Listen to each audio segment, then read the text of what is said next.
Good morning, students. Today I am going to take you a lesson. The Spider and the Fly. It's a poem by Mary Howitt.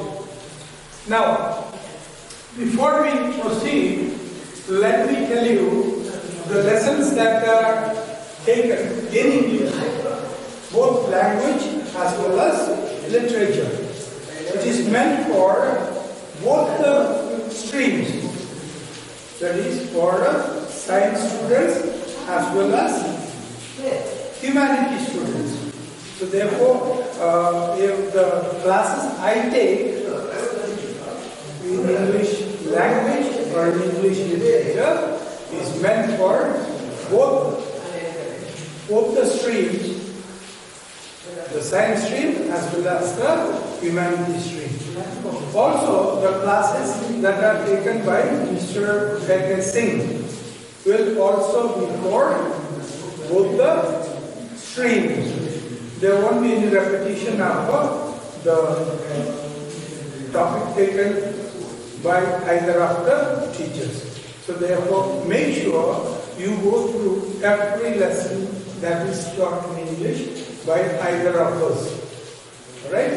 Because it is meant for both the streams, science as well as humanities. Okay. Now, we are going to take up, I said, so that's what today I have mentioned specifically, so meant for both science and art students. And now, we shall take up this very long poem. It's got seven stanzas. The first four stanzas are of 6 lines each. Then the next two stanzas are of 7 lines each, and the last stanza is of 4 lines. Okay. Now, this particular poem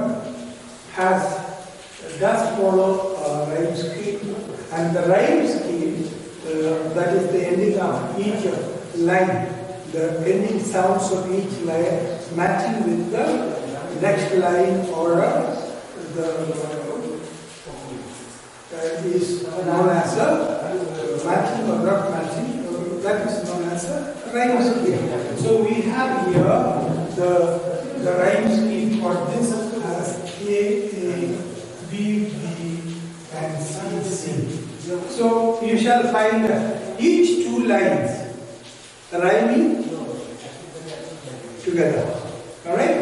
The ending sounds of every first line and the second line rhyming with each other. Fly and spy.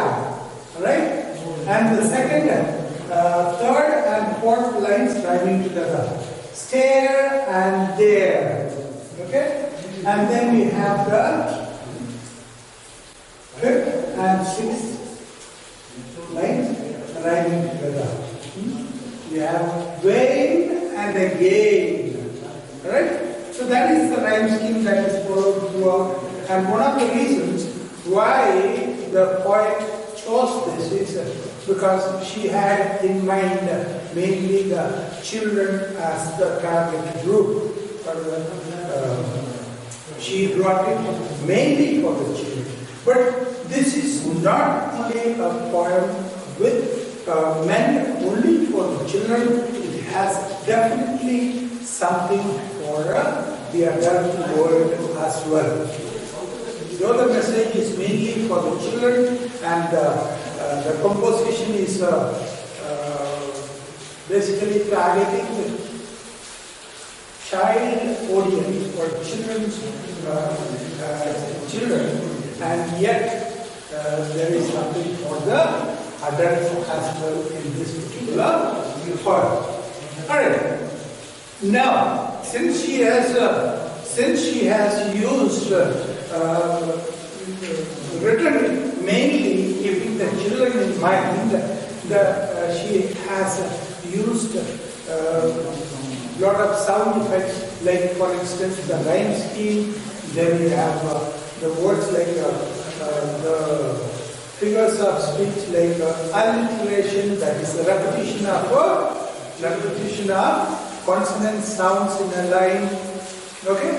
Then we have also techniques like repetition, that is a word or phrase is repeated, all right, or a clause is repeated, or even a line is repeated. We call it a figure of speech, a repetition.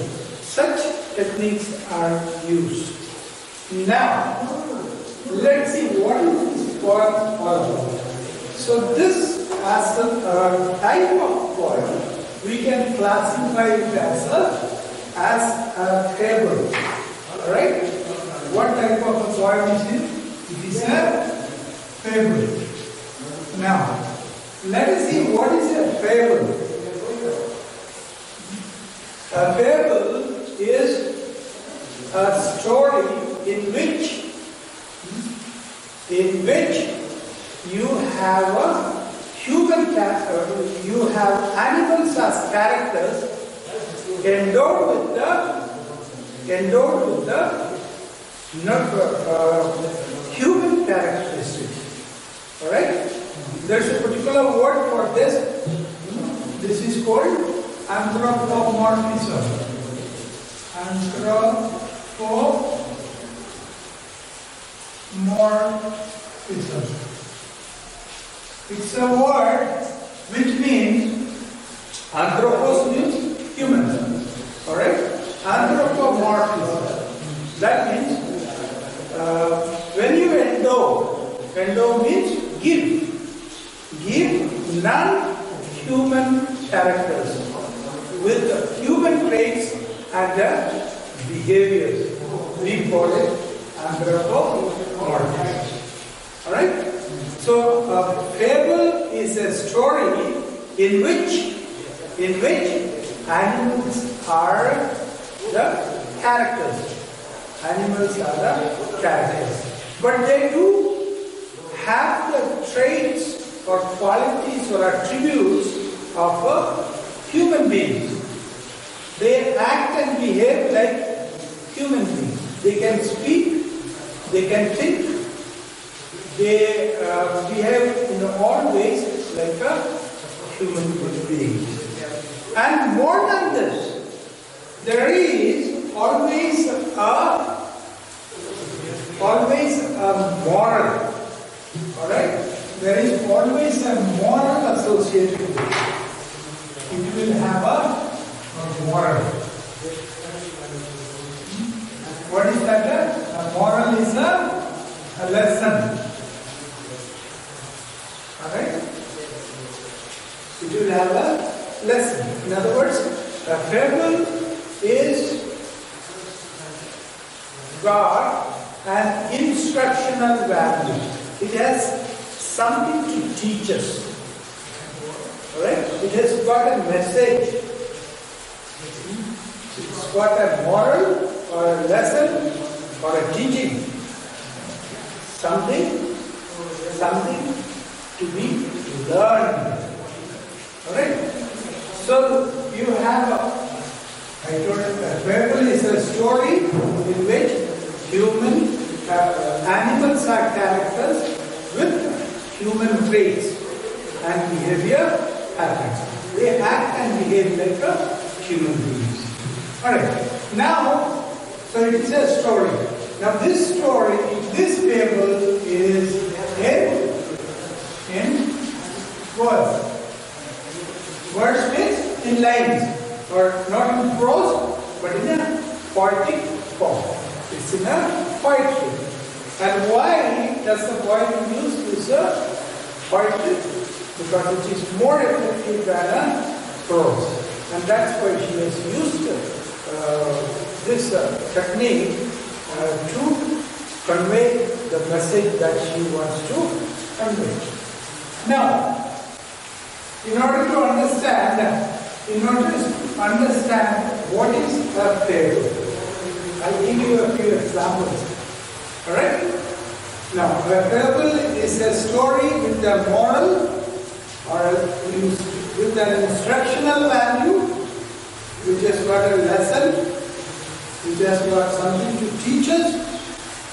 But in this story, the characters are not humans, but animals, right?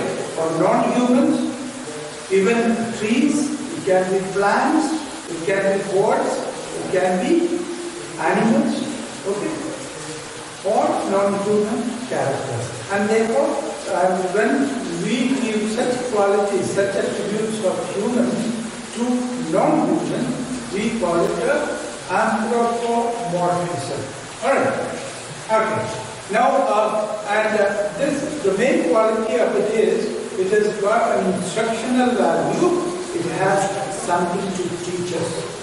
And I'll give you a few examples of the famous tables that we have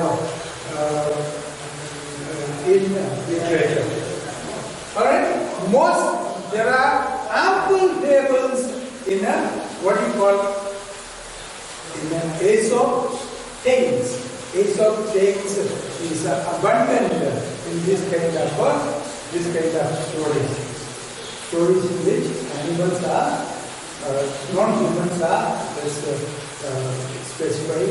Not only animals, it can be birds, it can be snakes, it can be crawling creatures, or climbing creatures, or walking creatures, or flying creatures, or swimming creatures. Okay, such, or even trees, and so on. So these are qualities of a table. But the thing is, it has got something to teach us, it has got something for us, a message for us, and more. Some of the stories that we know of is the tales. Is one of the collection of those we have. You must have heard of the famous story of the fox and the grapes. The fox and the grapes. And from this, we also have an expression called sour grapes. Right? Now, what is the story all about? A fox decides to have some grapes, and the grapes are a little high up in the air. Alright? So he tries, he jumps harder still, and still harder, and yet he is unable to reach the grapes.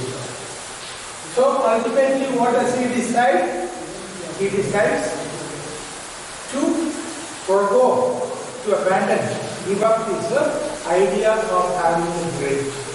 And then he being a very clever animal, says, those grapes are not sweet, they are sour. That's it. So basically the lesson that we learn is, when we cannot obtain something, there is always this attitude in us, that tendency in us to escape or to explain it away by telling the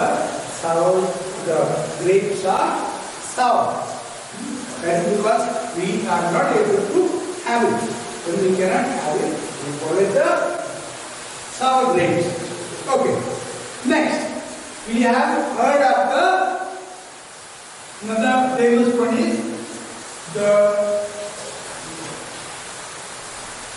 tortoise and the hare. The tortoise and the hare. Now this is another story that we may have gone through either in some of our English lessons, or we may have gone through in our extra readings and so on. Or you must have heard it from someone. That is the story of a race between two animals. Alright? One is known for its speed, that's the hare. Hare is the wild rabbit. Okay. And the other is the tortoise. Now, tortoise is an epitome or an example of a slowness, for being very slow. Properly, hare stands for speed and tortoise stands for slowness. Correct. Now, so they decide on a competition, they go on a competition, they are both at the starting point, both begin at the same time, they take off, and then the hare runs at high speed, and then he notices that the hare, the tortoise is nowhere to be found. So it's going to take a long time. So he says, let me go into a nap, let me have a short sleep, because the tortoise is going to take a long time. And he didn't sleep, but he overslept, and eventually the tortoise, with its small pace, small movement, it reaches the destination or the finishing point. Alright? And the hare that slept, I said it overslept, and when it woke up, then it suddenly realizes that he was undertaking a race. So he starts running, but the tortoise had already crossed the finishing line. So what is the moral, what is the lesson that we learn from this story? That the slow and the steady wins the race. The slow and the steady wins the race. Even if you are slow and yet you keep working hard steadily, you shall win the race. Okay.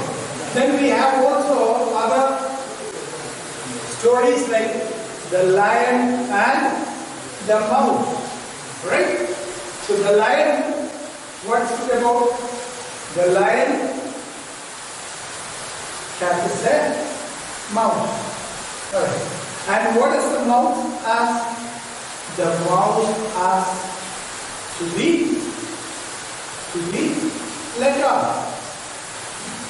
To be let off. And therefore, finally, the mouse is let off by the lion, but then when the lion is caught in a net, this little mouse shows its gratitude by calling all the mice around and helping the lion to escape from this trap or this net or this mesh by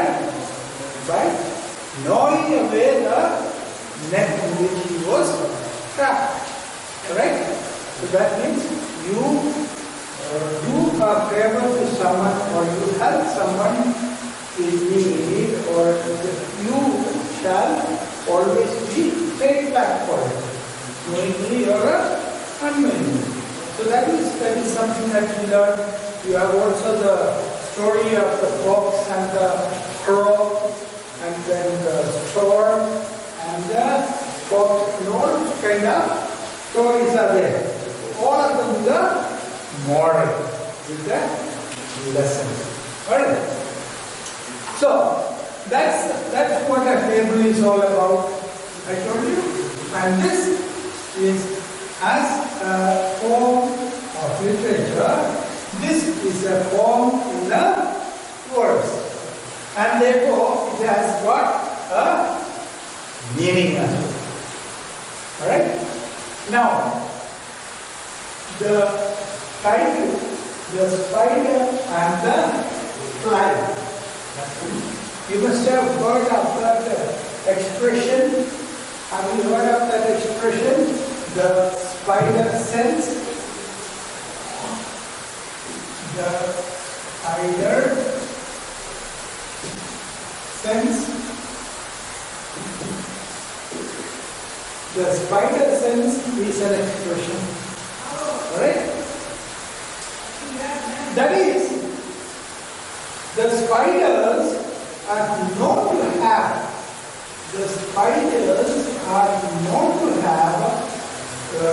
the ability to perceive.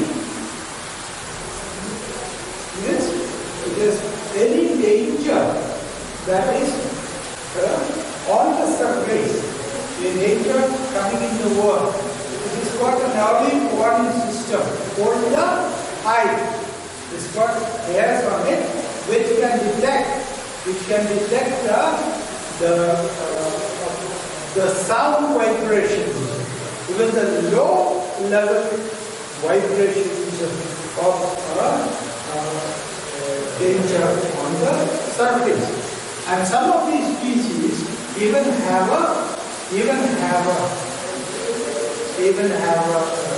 hairs that are sensors which can detect the dangerous level in the air. Okay. So also the Spider-Man. You must have seen movies of Spider-Man. Spider-Man has got the ability. The Spider-Man movie. The Spider-Man is portrayed as a person who has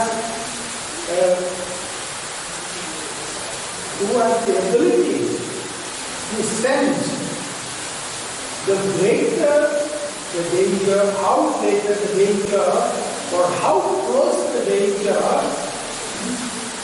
is,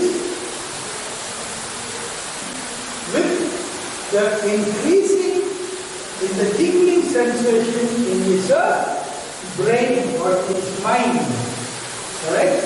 So, as he senses danger and the proximity or the greatness of the death, it increases the tingling in his brain or his mind. Okay.